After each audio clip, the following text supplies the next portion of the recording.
Bonjour à tous, j'espère que vous allez bien.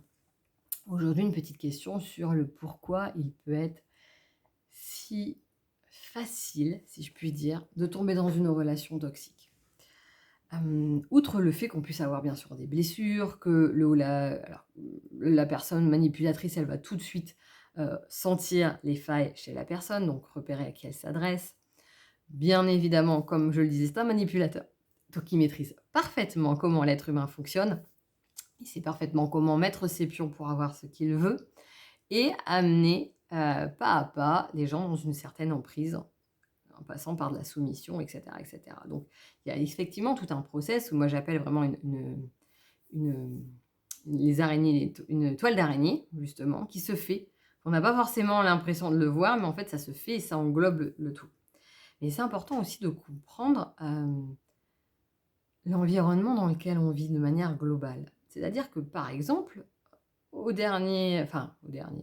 dire le dernier parce qu'on ne sait pas, le covid, le confinement, le mode qui était utilisé, c'était le mode de la peur. Et pourquoi? Parce que par la peur, on soumet les gens. D'ailleurs, c'est ce que va utiliser, hein, un ou une PN, les manipulateurs et cetera. Les personnes violentes, quelles qu'elles soient de manière générale, utilisent ce mode de fonctionnement. Mais on voit que notre société aussi est, basée là-dessus. Que ça soit au point de vue du gouvernement, que ça soit au point de vue des informations qui vont passer que du négatif parce que c'est ça qui fait rester les gens et que c'est de ce fait-là, mieux pour l'audimat et plus vendeur. Mais sans pour autant donner des solutions pour que nous-mêmes, on apprenne à se connaître, qu'on comprenne nos mécanismes, qu'on devienne autonome en fait. Ça surtout pas. Donc forcément, depuis petit, avec en plus une éducation, même si on a des parents super, personne n'est parfait, mais donc il y a forcément de la peur, qui a été engendrée dans ton éducation. On a aussi, le karma des vies passées et cetera, du transgénérationnel à gérer et on a plein de choses qui sont même inconscientes. Donc on se retrouve à porter tout ça et à devoir faire ce qu'on peut avec tout ça.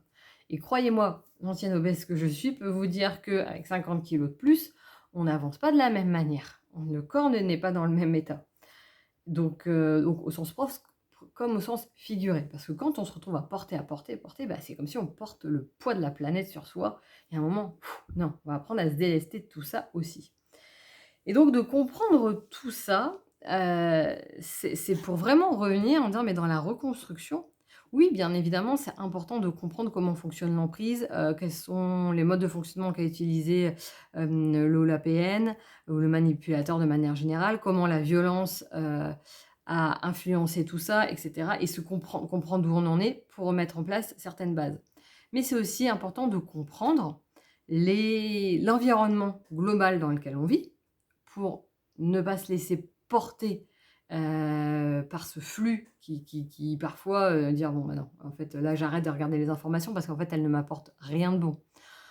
Et je reprends petit par petit mon pouvoir en apprenant à me connaître moi, à savoir ce qui vibre en moi, mais aussi à savoir sont les mécanismes, néfastes que j'utilise contre moi. C'est-à-dire que parfois, dans mon discours interne, prendre conscience de comment il peut être négatif envers moi. Prendre conscience du traitement que je m'inflige. Alors, c'est par la prise de conscience qu'on peut changer les choses. Après, je dis pas que tout sera beau, tout sera rose et qu'on se mettra d'un seul coup, en mode, «Je vais bien, tout va bien» et je dis que des trucs positifs tout le temps. Mais à un moment, on a aussi des coups durs et c'est aussi OK de le dire. Mais, tout est question aussi d'équilibre. Et en fait, on peut apprendre à changer un certain mécanisme, une certaine vision des choses, mais là, ça passe par effectivement une reconstruction de certaines fondations.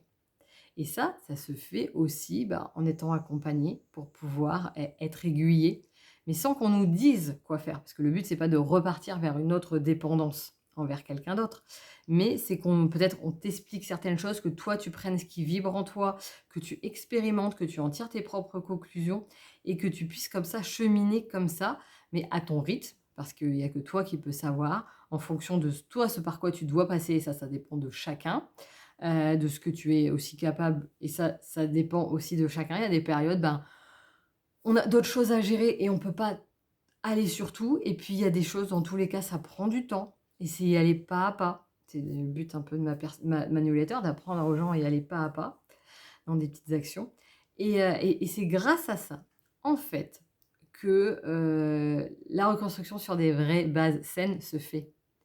Parce que en plus de sortir, bah, de prendre conscience de tout le mal qui a été fait et d'en sortir et de repartir sur d'autres choses, on voit comment guérir certaines blessures, mais ensuite on apprend vraiment à se connaître, à se comprendre et donc j'appelle ça reprendre son pouvoir intérieur.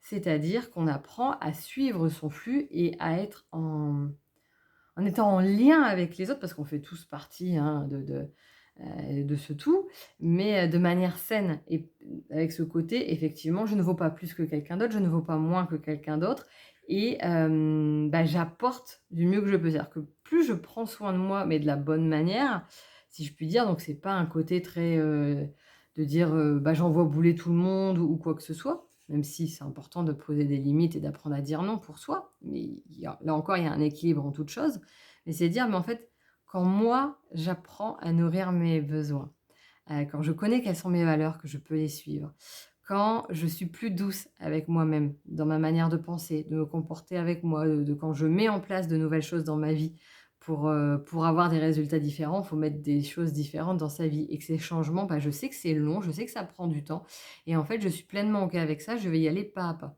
Et bien tout ça, ça rentre dans une dynamique qui permet, en fait, d'être dans une douceur qui permet aussi, bah, d'être un peu mieux, plus posé, plus en joie, plus, hem, dans le contentement de ce qu'on a parce qu'on voit la réalité, du moins un peu plus la réalité de ce qu'on a et de ce qu'on vit et à partir de là, c'est autre chose que je vais pouvoir offrir au monde. Donc bah, je vous laisse méditer là-dessus. Je vous souhaite une excellente journée. Je vous dis à bientôt.